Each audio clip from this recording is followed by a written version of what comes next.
Hi, my name's Bryn Griffiths. Welcome to the Labour Left podcast. The enormous interest generated by the 40th anniversary of the miners' strike has got us all talking about Margaret Thatcher yet again. As if that's not enough, Keir Starmer and Rachel Reeves have been playing with the controversial idea that Thatcher's legacy might not be all bad. Our guest today on the latest Labour Left podcast is Jeremy Gilbert. Jeremy is a professor of culture and political theory at the University of East London.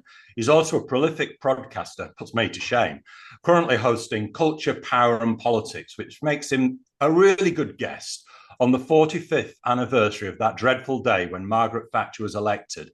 He's a great guest to help us consider why she was so important and still casts her dark shadow over British politics today.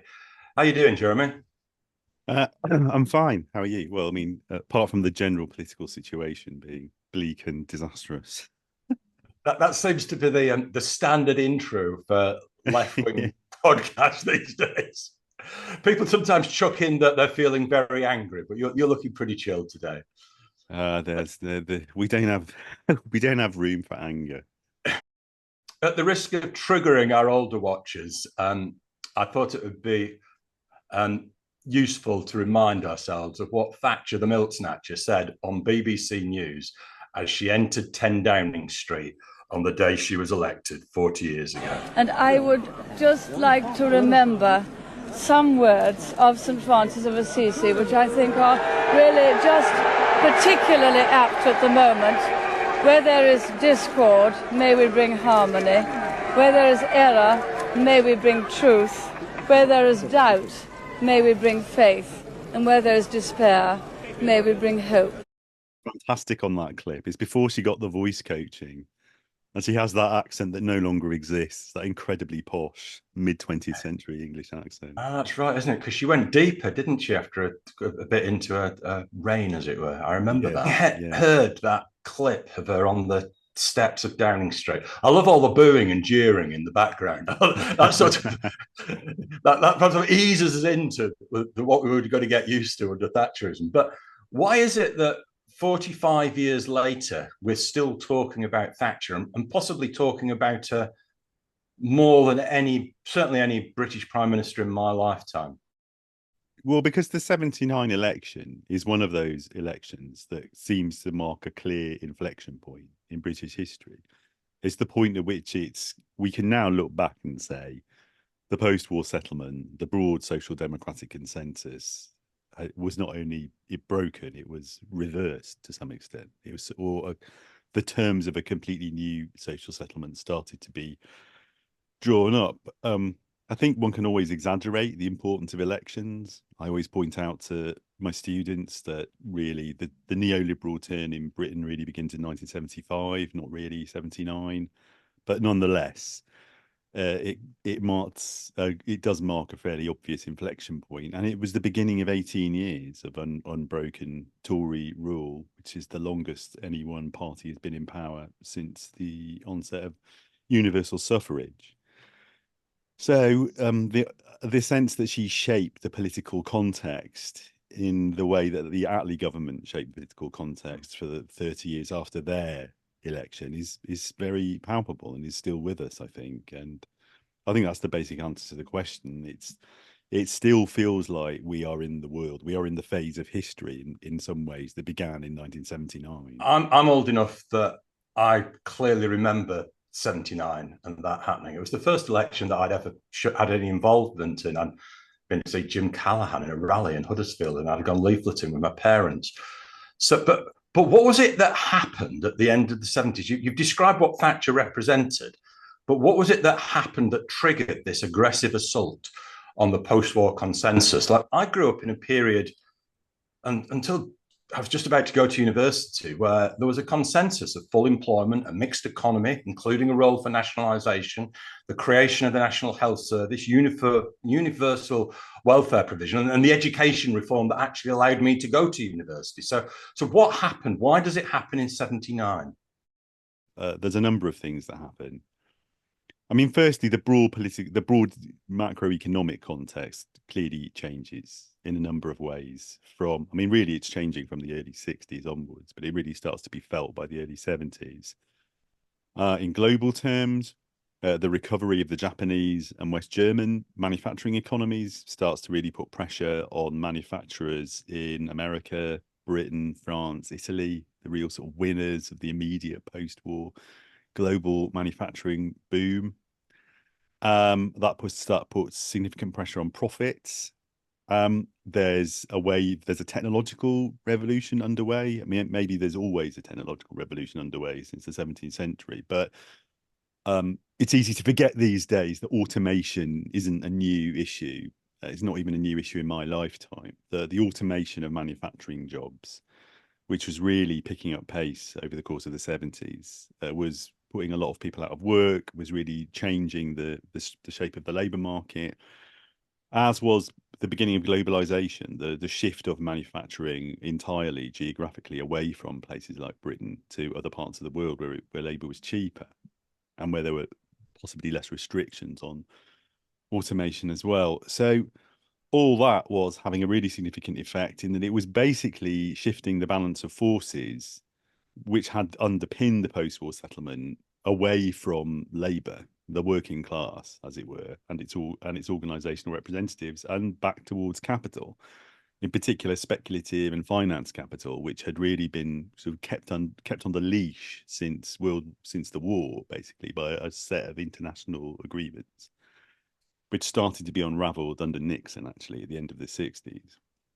But then also in social and political terms, what's happening by the late 60s, really, is that you have a generation coming to maturity who haven't experienced the deprivations, say, of the Depression or the war. I'm really the first generation in history, arguably, who really have experienced, for whom scarcity is not a norm, and kind of anxiety about where food's going to come from if the harvest goes badly that year isn't the norm, or the kind of poverty people experienced in the industrial cities and towns up until the 1950s really wasn't the norm. And you have full employment, and under those historic conditions, you also have, I should say, very importantly, you have a massive expansion in education. You have a much more better educated population than like any society has ever had in history, really, overall. And I would say a consequence of all that is quite large sections of that population are starting to ask questions about, well, why they have to be subject to any level of capitalist exploitation, why the entire economy can't be organised productively in the interests of the majority, why people should still have to go out to work even 8 hours a day when the automation revolution should make it possible for people to work a few hours a day. People, and of course, very importantly, women are asking in very large numbers by the end of the 60s why they're having to accept the highly subservient role they've been put in to some extent throughout recorded history, but in a very noticeable way, really, after World War II, because that was part of the terms of that post-war settlement, really, was that social life would be organised according to the principle of the family wage. Man would go out to work, and married women were expected to stay at home. They didn't actually statistically, but the expectation was very much part of the culture. And of course, not the children of the immigrants of the Windrush generation, as well as their friends and allies amongst the white population, were asking why so much racism was still persistent in British culture and society. Shockingly for a lot of people at the time, even gay people were starting to ask, why these traditional ways of deciding what it meant to be a good person had to be enforced upon everybody. And all this really pushes up against the limits of that post-war settlement to the point where I think it breaks basically by the early 70s. And I would say one of the interesting things to think about there is, well, there's a sort of historically, there's been a sort of social democratic version of that history, which I think is still promoted and is still quite persuasive. It's still promoted by people like David Edgerton today, for example, which would basically say it never had to go that way. If you look at what a country like Germany did, you could have just kept manufacturing. You could have had the state continue to invest heavily in manufacturing. You could have managed all the different demands of different social constituencies, and you could have just carried on developing along broadly social democratic lines, so that countries like Britain would end up becoming more like Sweden or somewhere like that. That all would have been possible. And the claim made by the right has always been no, that what was happening by the 70s was basically unions were getting too greedy. These various social constituencies I've been talking about, young people, women, gay people, were really making too many demands on the welfare state, on the broader society, demands which could only ultimately be met by somebody paying for them to be met, and that somebody would have to be, basically the capitalist class. And all that was just leading to a situation where the profitability of British capitalism was under threat. The period where the joint shop stewards movement within the working class and the social movements that you've described were on the up. And just as the long war post-boom, that Kondratiev wave, as it's been called, comes to its end, there needs to be a new settlement. And it's always struck me that the Tories, the Thatcherites, got it and reconstituted what the Conservative Party was and engaged in quite an aggressive form of, let's call it, class war. Whereas the Labour Party toyed with that, with the Bennite movement, but then pulled away from it. And then the defeat of the defeat of the Labour movement during the miners' strike sort of consolidated that. So it's almost like the Conservatives did better at reconstituting themselves. We tried and failed. Yeah, I think that's right, and I think at that particular moment, it's really it's the radical left. You can see more clearly what the shape of a new settlement might be, whereas the right wing of the Labour movement is caught up in just a kind of logic of a defensive logic, which means they can't embrace a really radical program that would make a new settlement plausible. So they can't embrace the Bennite program. I'm sort of trying to think about tools to understand this period. The person more than anyone that impressed me at the time was Stuart Hall, of course. And whilst preparing for this interview with you, I reread, after many years, his outstanding essay, The Great Moving Right Show. I wonder if you could describe to us, because I know that you're someone that uses Gramscian tools quite frequently. Explain to us why Stuart Hall was so important and in introducing this term Thatcherism to us. What did he give us to help us understand that period? Well, as you say, Stuart was adapting a set of concepts and ideas mainly from the writings of Antonio Gramsci, the Italian Marxist and communist leader who was imprisoned by Mussolini in the 30s. But whose work hadn't been widely translated into English until the beginning of the 70s. And what his analysis of what he was the first person to call Thatcherism was that it wasn't just a kind of contingent, reactive or short-term response to a political emergency, that it had to be understood as a coherent, long-term strategic political project.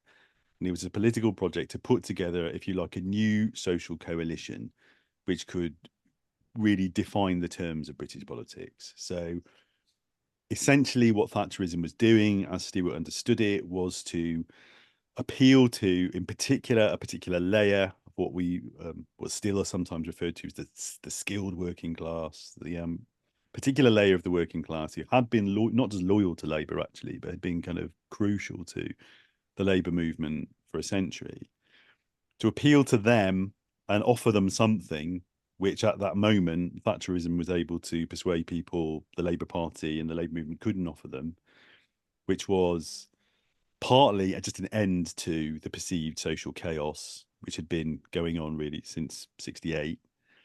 It could offer them a return to something like what they thought of as the peace and normality, say, of the 1950s. But it could also offer them something which had been central to the sort of the dream of respectability of the upper echelons of the working classes since the 19th century, which was home ownership, basically, through things like the Right to Buy program. So it was this combination of factors which Stuart saw Thatcherism as kind of being enabling it to put together a broad coalition, which included a section of the working class that had not been persuaded by the radicalism of things like the shop stewards movement, was not at all sympathetic to the counterculture and its legacies, wasn't really interested in women's liberation, wasn't particularly interested in or was hostile to anti-racism, for example. And it could offer those people, both a sense of sort of symbolic, value and status through promising to protect the world in which they had felt safe. But it could also offer them material gains. It could offer them material gains in return for the loss of safe unionized jobs that were disappearing from the manufacturing sector. In place of those, it could offer people in some cases new kinds of jobs in the retail, commercial sector, even in finance. And it could offer, as I say, it could offer to make people homeowners, which historically had always been one of the most predictable ways of getting somebody to vote Tory. And it was the fact that Stuart saw all of that as a coherent project, really, as a distinctive project, and as a project that was marking a real break with the politics that had dominated the Conservative Party since the war, as well, that marked out his analysis there. And the fact that he could see reasons why key strategic constituencies amongst the broader electorate were going to go for this project. Whereas my understanding, at least, is that most across the broader left, I mean, to some extent, there was just disbelief that Thatcher would be able to win over more than the petty bourgeois constituencies of the Conservative Party to this agenda, because this was a politics which hadn't been popular historically with a majority and with working class people. So, and of course, Stuart and some of his colleagues had been paying attention to what was sometimes called the embourgeoisement of the working class since the 50s. It was something that they have really, they've been paying attention to, what we might call the changing culture or the changing class composition of sections of the working class since the 50s. So they were very attuned to this. They'd also been paying attention to the politics of race and the politics of discourse around crime and law and order over the whole course of the 70s. So Stuart and a number of his colleagues, they were very well attuned to the fact that what they call authoritarian populism had a real appeal to strategically crucial layers of the working class, as well as. I think that point, strategically crucial layers, is really fascinating, because we had Stuart Hall introducing a new generation to Gramsci, and it's always struck me, and this is a bizarre thing to say, that Margaret Thatcher instinctively seemed to have more grasp of the concept of hegemony and the need to build new political blocks than most people on the left did. Yeah, well, I think that's true. I mean, arguably that was a tradition within the Conservative Party, actually. I know my old colleague, that historian Bill Schwartz, he's based at Queen Mary.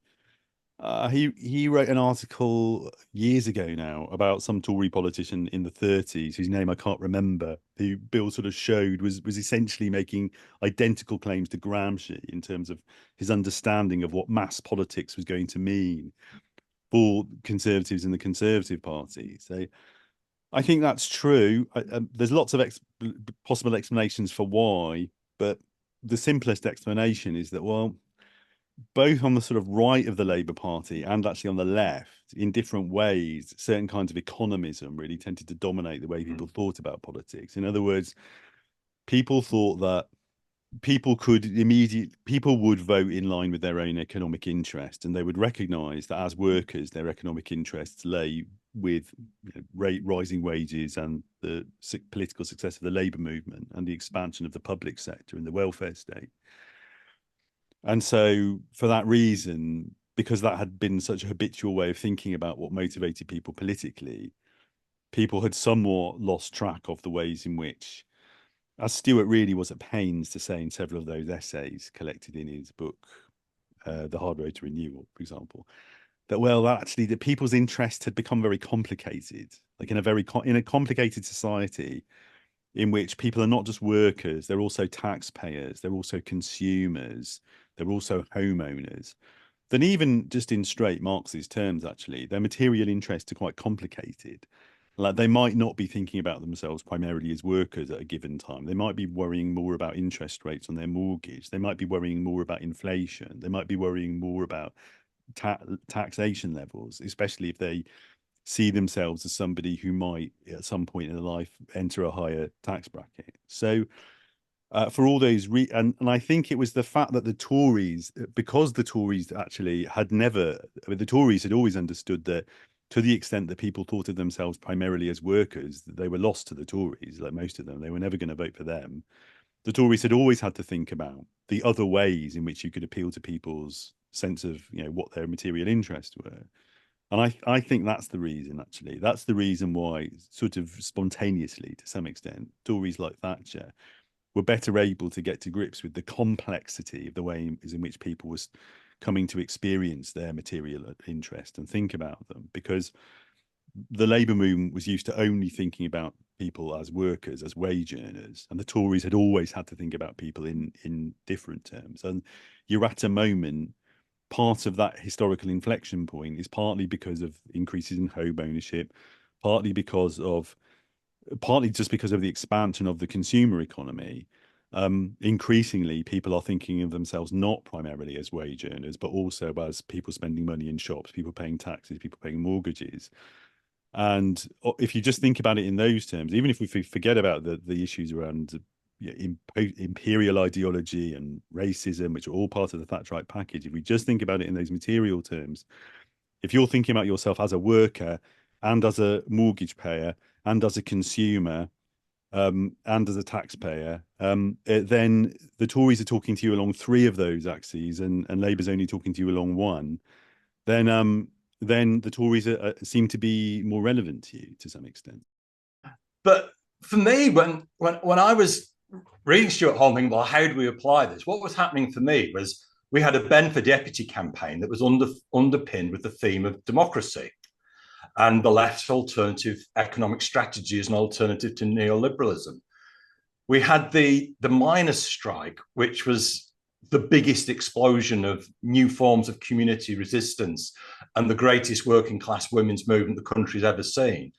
And then at Ken Livingstone's Greater London Council, where I was lucky enough to have my first ever job, it commanded huge support in its abolition campaign, its early campaign against rate capping, based on popular community and trade union organisation. So do you see those projects potentially in the way that I described them? And most importantly, why did we lose, and lose again? I would say, I mean, the GLC, definitely. Because the GLC was, it was popular, had a popular, broad-based campaign. The miners' strike, I mean, sure. I mean, the miners' strike is a classic instance of class struggle. I mean, one doesn't really need to apply sort of a Gramscian framework to understanding it. I would say, I mean, the fact that it extended out into popular culture, that, you had so many bands doing miners' benefits, the fact that it became a civil society movement, support for the miners, definitely was a sort of example of a counter-hegemonic politics being practiced. And that partly was what people like Stuart had in mind when they talked about that. I mean, the Ben Deputy campaign, I mean, you would have to talk about this with more authority than I can, but I can definitely say the problem for people around Marxism today, for people who consider themselves Gramscian, for example, with the Benite movement by that moment in '88, was that it didn't really seem to have an answer to the question, well, what do we do about the fact we lost in '83 and we lost in '87? Why did we lose? And what are we going to do apart from just keep doing the same thing? And that's why it wasn't it. And people who saw themselves as Gramscians thought that it was the failure to answer that question, or the inability to answer that question, which was a real problem.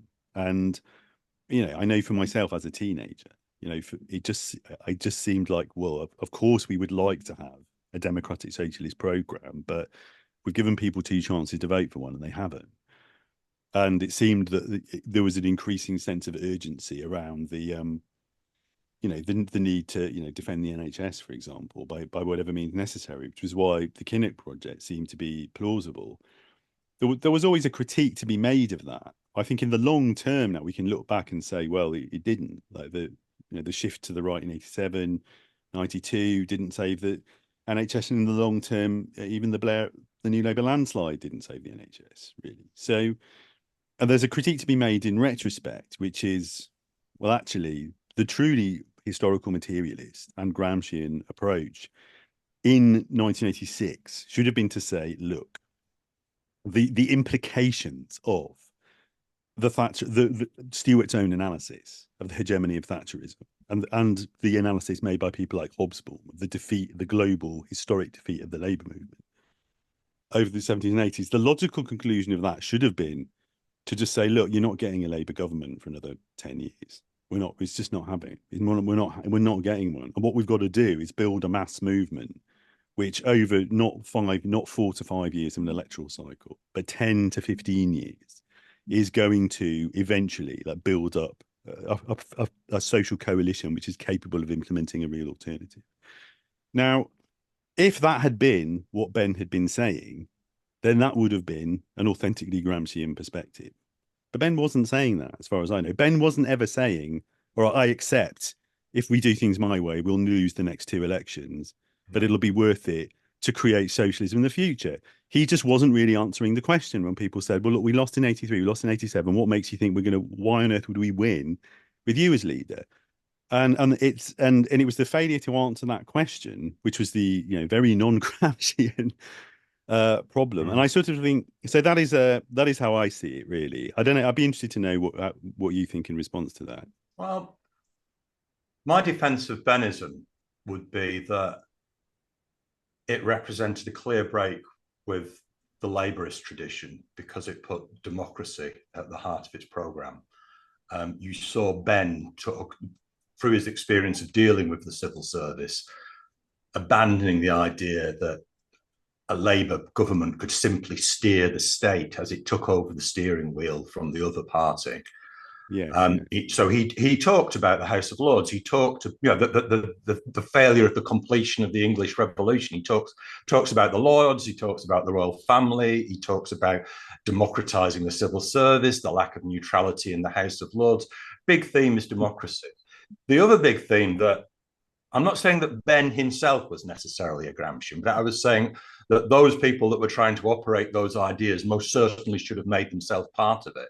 So if you look at what's happening within the Labour left at that time, with the right wing completely opposed to us, we have the Women's Action Committee associated with the Campaign for Labour Party Democracy that is arguing for women's representation within the Labour Party and trying to take the socialist feminist movement to the heart of the Labour Party.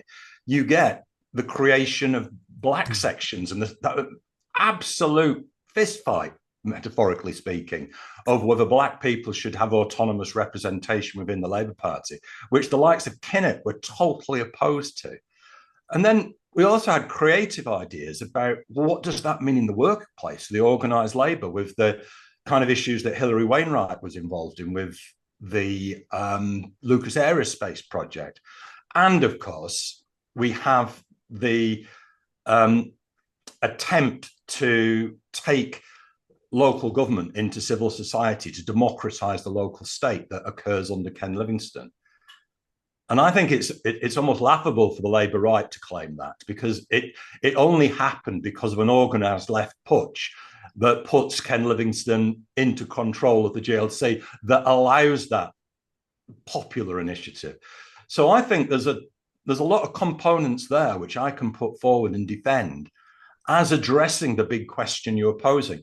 Although I agree with you that I think the answer should have been, if we'd been more political about it, was that if we're going to defeat Thatcherism and the Tories, we need to build a mass social movement associated with the Labour movement. And that should have been the project.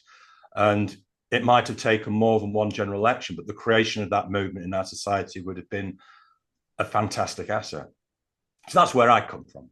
No, well, I think that's right. I mean, my perspective on it now is that was if you read The Great Moving Right show and you read Eric Hobsbawm's essay from, I think, the same year, The Forward March of Labour Halted, that's the only logical conclusion, actually. The only logical conclusion is the historical conditions have shifted such as to produce a massive defeat, and especially the defeat of the miners. And it is going to take 10 to 15 years at least to recover from that. And that has to be the timescale on which things are going to have to operate.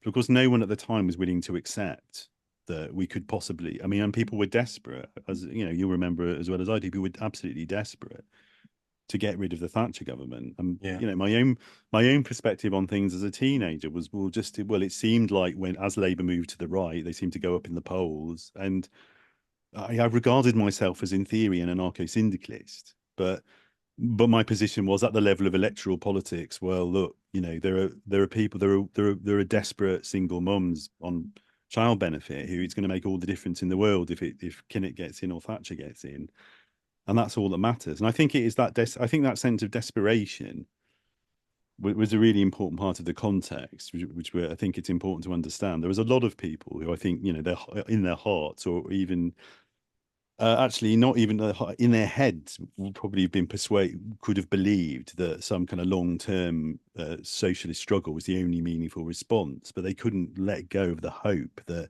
well, maybe if they make enough concessions, you'll get Kinnock in, and then you'll at least be able to stop things getting worse for the people at the sharpest edge of that. I'd like to put your take on what struck me as quite a violent strain in the Thatcherite agenda.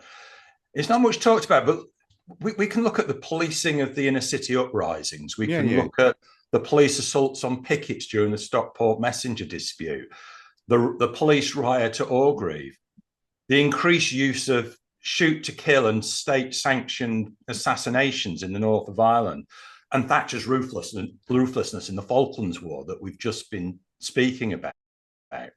So, in understanding Thatcherism, do you think that a component of right-wing violence should be part of what we're talking about?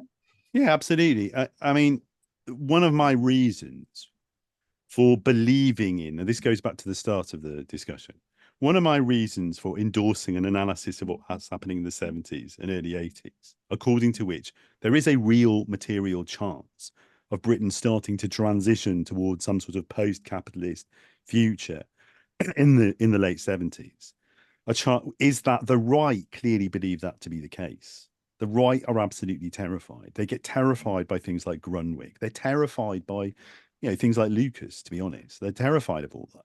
That's one reason they start to embrace this ideology of neoliberalism, which had been regarded as like mad, like lunatic fringe stuff, like for decades, even on the right.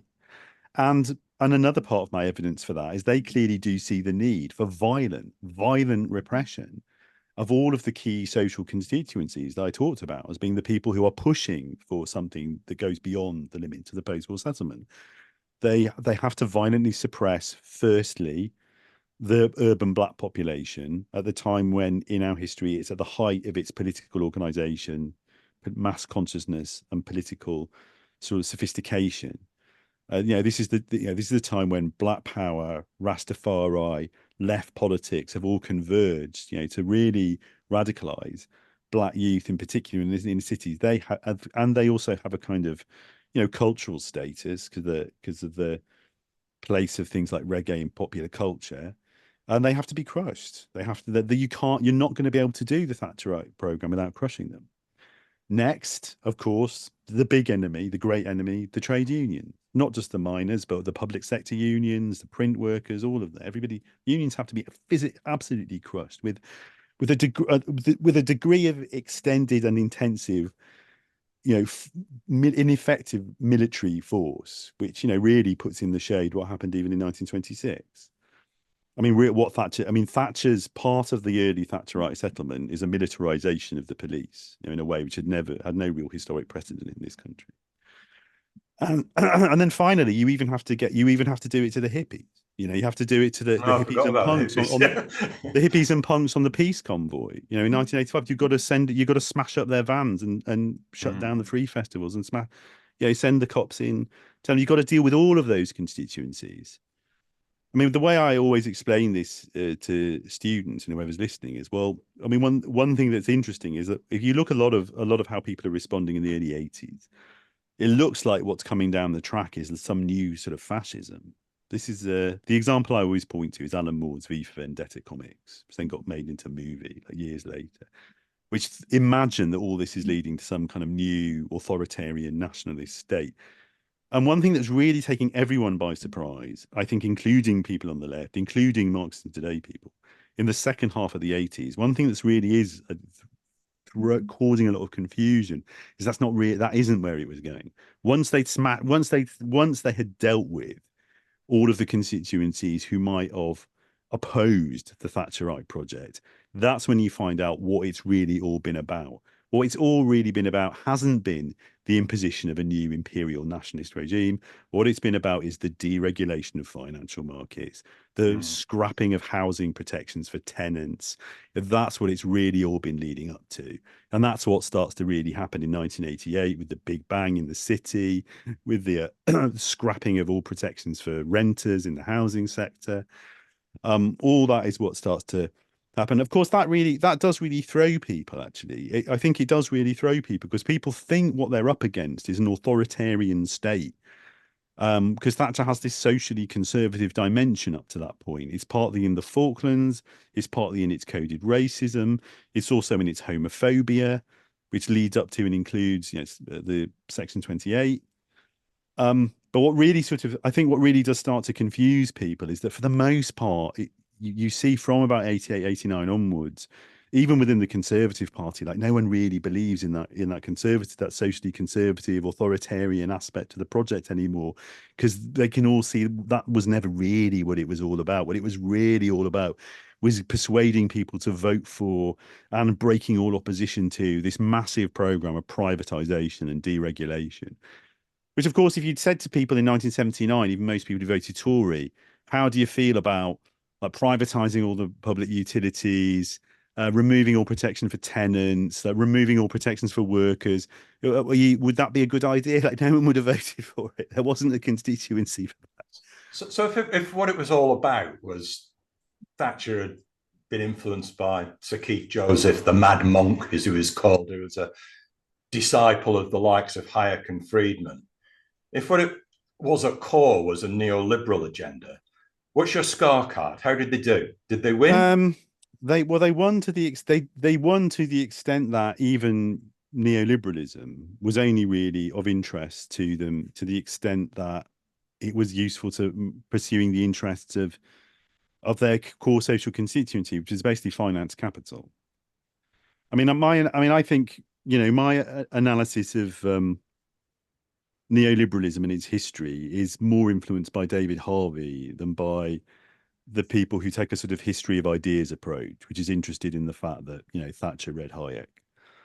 I think Thatcher read Hayek, and that had some effect. But really, Hayek had been around since the 40s and could have never been taken up, and was never taken up that completely. So, if from the point of view of somebody who is a real believer in the ideas of Hayek and Friedman, the Thatcher governments were very disappointing. I mean, Friedman was very disappointed by Thatcher.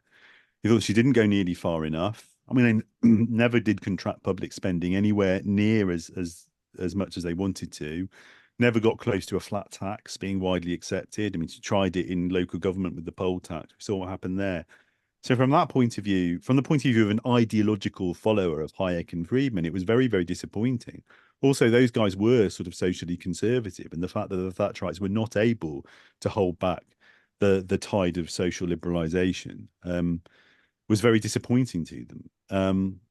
But I would say, along with people like Harvey, that the people really making the decisions and really exercising the power, they didn't really care about any of that stuff. What they cared about was getting back to the situation that they'd been in before the war, where the dominant section of the British capitalist class wasn't manufacturers, it was bankers and landlords. It was giving the bankers and landlords back the power they'd lost after the Depression and the war. That's what it was all about, really. And from that point of view, they totally won. So Thatcher's period in office ends. Francis Fukuyama talks about the end of history. Yeah. Thatcher says there is no alternative. And she even claims that Tony Blair and New Labour were her greatest achievement. Do you think she's right on that? Yes, I think she was right about that. Yeah, I think she was right to a large extent, because I think that further bears out the point that the highly socially conservative dimension of Thatcherism, which was so important, as we've discussed, for winning support for it up until the mid-80s, was always a relatively superficial feature compared to what they were more bothered about, which is the mass privatization agenda, really, yeah, which New Labour absolutely continued with. This brings us nicely to the present, because I think the point of discussing Thatcherism and the 80s is because both in our understanding of how politics works, how the Tory right works, it gives us a lot of tools to apply to today. That's the point to me. And so I want to ask you about whether you think in British politics we're about to see the reconstitution of a Thatcherite, or even, dare I say, a power-like in the 70s terms, power-like populist right wing. By that, of course, I mean Enoch Powell of the famous Rivers of Blood speech. And is that what we're seeing beginning to happen around the popular Conservatives and the National Conservatives? I'm worried, and I'd like to hear your take on it, that Liz Truss might turn out to be a mere dress rehearsal for a populist right when Starmer inevitably stumbles because he's promising so little to the electorate. Well, yeah, I mean, I think that is the most immediate danger. Yeah. I mean, I think there's all kinds of reasons why that might not happen, or various routes to other possible futures. But I think that does seem really likely. It does seem really plausible for the reasons you set out, and partly because populism of that nature, it always has a partially democratic component, and it comes about when people are very frustrated by the existing systems of democratic accountability and representation. You know, the fantasy that, well, just this one guy, we'll elect this one guy, this demagogue, who will then represent us all and will do what we want. You know, that is a symptom of the breakdown of any kind of faith in what we would recognize as democratic representative mechanisms. And Starmer has just flagrantly, as we all know, I mean, Starmer has just displayed more utter and explicit contempt for basic norms of democratic representation in the governance of the Labour Party than we've ever seen from an elected politician in this country of that seniority since the beginning of mass suffrage after World War I. So it's very, very dangerous. It's a very dangerous game that he's playing.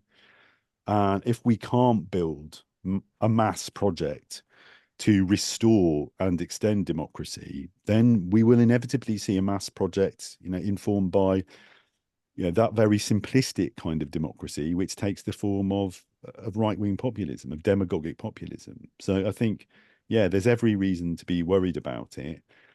So we're worried, and there's a risk that Starmer's legacy, if he disappoints, will be another great moving right show. I suppose the big question is what do we do about it? How do we stop it? How do we build left power so that doesn't happen?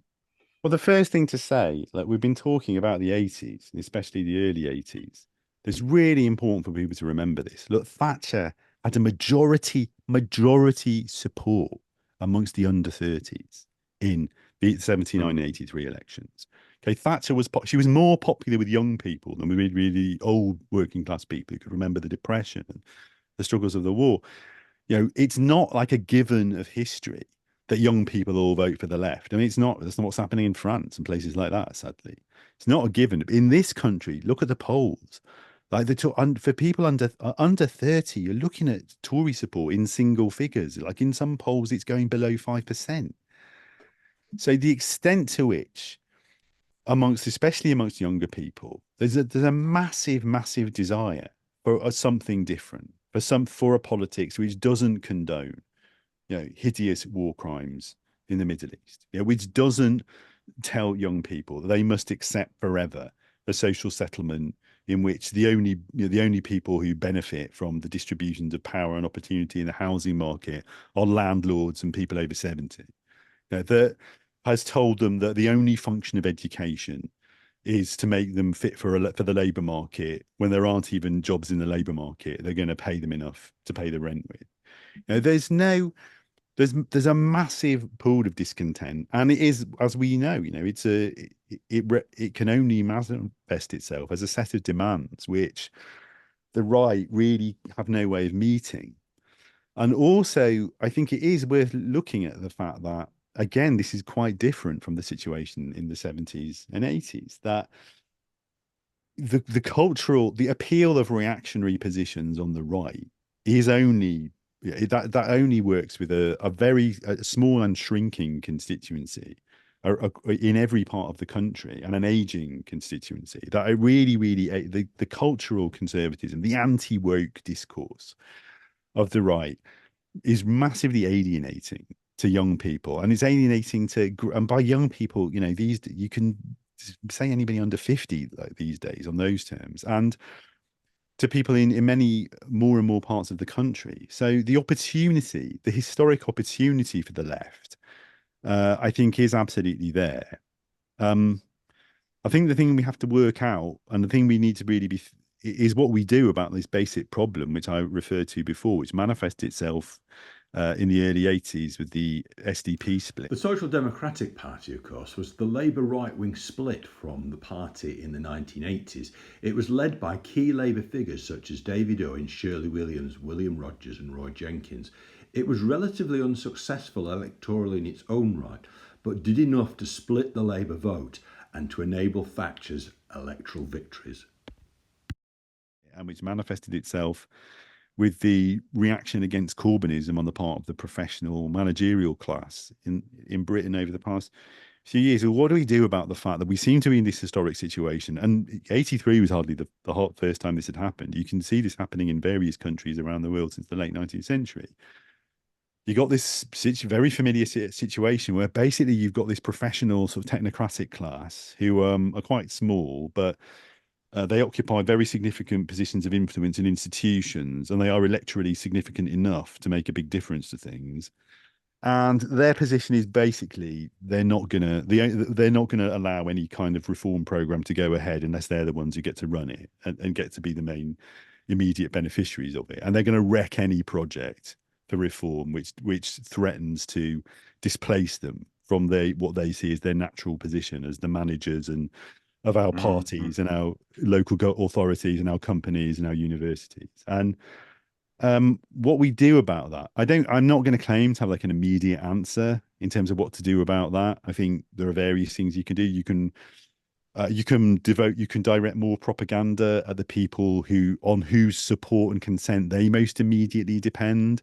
So I think the people I'm talking about are most immediately dependent actually on a broader layer of support within the professional classes who are not sort of elite managers, your Guardian readers, basically, who have to be persuaded that in effect, you have to persuade your Guardian reading sort of soft left mums and dads, that Starmer is your enemy. Like he's going to keep destroying your kids' future. We've got to propagandize at those people.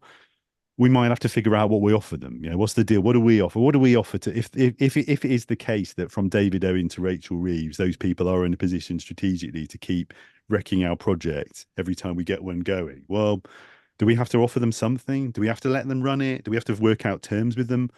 I don't know what the immediate answer to that is, and I sort of feel like one of the things we should all be doing, including me, is trying to study historical examples of this problem being more or less being resolved, because at times it has been resolved. And you think about the 45 Labour government and the New Deal. What you get there is a situation where there's more or less a kind of convergence of interest and agendas between this technocratic, managerial, professional layer and even the sections of the left of the Labour movement. Nye Bevan does his deal with the doctors, and that's how you get the NHS. But it's a deal. He doesn't defeat them. He does do a deal with them. I think the interesting thing about this is that our peculiar electoral system in this country imprisons two sort of currents within the Labour movement, which are politically largely incompatible. Well, of course, that's and also. So if we could speak with our own voice and represent a substantial, significant section of the population, maybe after the election, the kind of negotiation you were talking about would be valid.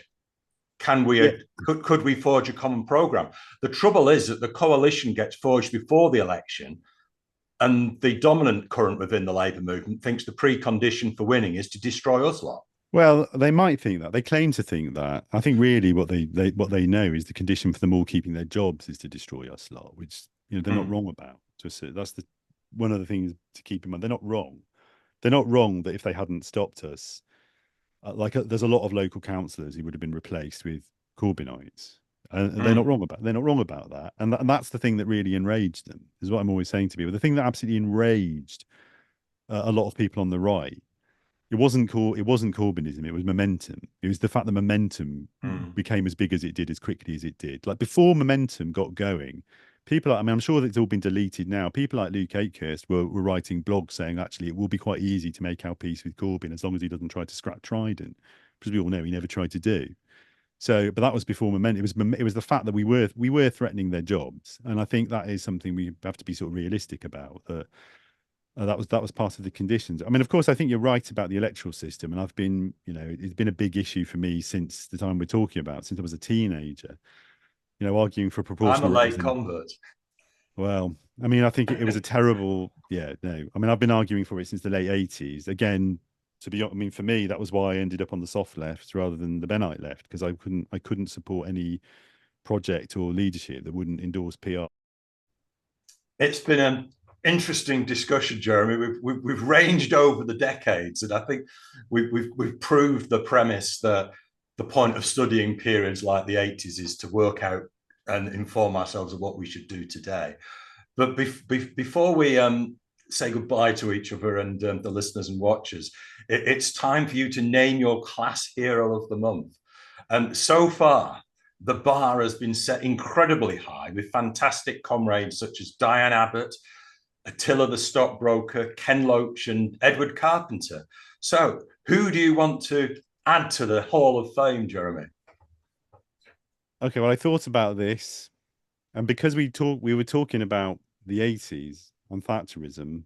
Really, I thought I didn't want to mention like a famous person, a celebrity or a writer. I wanted to talk about, thinking about this issue made me think about the people who taught me socialist politics. Really, in my even before my teens, like when I was living in Skelmersdale in West Lancashire in the first half of the 80s, and my dad was living in St Helens, which is a pit town. So I always say up to people, I had an absolute front row seat for the hard end of Thatcherism when I was a kid. And my parents, my dad was a sort of working class North London Jewish guy with his political lineage went back to East End Jewish anarchism, and my mum comes from Atlanta and come from a kind of progressive, like very pro civil rights family. But so their political commitments were really those of the New Left. Their priorities were the peace movement, women's liberation, and anti-racism. And they were all socialists. But the people who really taught me class politics were sort of friends and neighbours of ours and of my in Skelmersdale, and my dad's in St Helens at that time. And so in particular, I have very, very fond memories of our neighbour, next door but one neighbour, was a woman called Pat Carson, who was, I think, as far as I know, hadn't been to university, but she was incredibly intelligent, incredibly articulate. She became a Labour councillor, and I looked it up to try and find out if she's even still alive, which I'm afraid I don't know the answer to, but I do know that West Lancashire Council thanked her for her 20, I guess it would have been 23 years of service as a councillor in 2010. In one of the most deprived parts of the country. This was an estate in Skelmersdale where I remember there was a Radio 4 documentary made in the mid-80s there where they described it as one of the most deprived parts of the country. And if anybody watched Grayson Perry's series about masculinity on TV a few years ago, he went and did one episode was about this estate in Skelmersdale. Why? Because it is still to this day one of the most visibly deprived places you can find in England. It's very, if you're looking for somewhere that looks dystopian, it's very photogenic. That was why. And Pat, I know, was a councillor for the 20 odd years. And and taught me a great deal about politics just through her the fact that she was this incredibly intelligent, hardworking woman. You know, she looked after a family of 3 kids. Her husband couldn't work a lot of the time. She was a Labour councillor, like, despite being on the left, coming from the radical left. You know, I know even then she found, you know, she would talk about finding the right of the party frustrating. For all I know, she became a massive Blairite. I don't know, but you know, I've not seen her since I'd not seen her since I was a kid in the 80s. But for me, it's really important to honour those people, you know, who really taught, people like Pat, who taught me so much about politics at such a young age, and they had a huge impact on me because they remain to this day, like, you know, as is also the case with lots of lifelong councillors, union activists who I meet, people of that generation. They're always people who have impressed me with their just extraordinary intelligence and perceptiveness and kind of analytical capability, and their openness to and interest in all kinds of ideas. And it really inculcated in me a lifelong hatred, the sort of bourgeois, complacent anti-intellectualism, like English middle class culture. I don't know how many times I've been told in my life that if you're talking to working class people, you have to talk in words of one syllable, because I learned that wasn't true, like on the council estate in Skelmersdale and St Helens. But at that time, like during that period of struggle against Thatcherism and deindustrialisation. So wherever you are, Pat Carson, you're my working class hero. That's fantastic. I think we've all got a Pat Carson in our lives. In my case, my early politics were formed by my grandparents, Phyllis and Ben Jones from Hatfield in South Yorkshire. One of them a UP activist, the other one an NUM activist, and for a part of his life a town councillor in Thorn. And I think that it's really good that we've got our first class here in the way that I probably meant it when I set up the idea that it's the unsung heroes, because those are the people that put us on our journey into the Labour movement, aren't they? They're the important people. Anyway, Jeremy, thanks a lot, Bryn, very much, and I look forward to speaking to you again in the future. But it's been a fascinating discussion, and I'm sure people will get a hell of a lot out of the podcast. Well, thanks very much, Bryn, and keep going with the podcast. It's a great initiative. Thanks for watching and listening to the Labour Left podcast to mark the 45th anniversary of the dreadful day when Margaret Thatcher won the British general election as the leader of the Conservative Party. I hope you'll agree with me that Jeremy Gilbert has done a great job of exploring the historical significance of that moment and its relevance for our political activity today. If you like the episode, please take a look at all the others with excellent guests such as Liz Davis, Momentum's Hilary Shan, the Campaign for Labour Party Democracy's Rachel Garnham, Mike Jackson of the Lesbian and Gay Support the Miners, and of course our very own Labour Hub's Mike Phipps.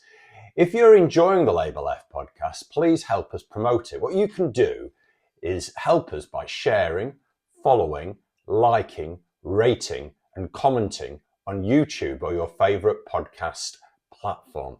Each time you do any of those things, it helps the old algorithm push more and more viewers and listeners to our podcast. So we'd be ever so grateful if you could do that. Under what we hope will be the coming Labour government, we will need a strong left voice within the Labour movement to influence Starmer's direction. So please help us contribute to that task by building and growing our audience.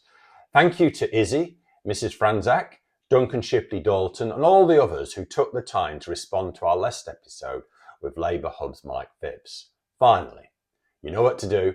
Hit the subscribe button that's just coming up on the screen to make sure you do not miss the next episode of the Labour Left podcast. See you next time.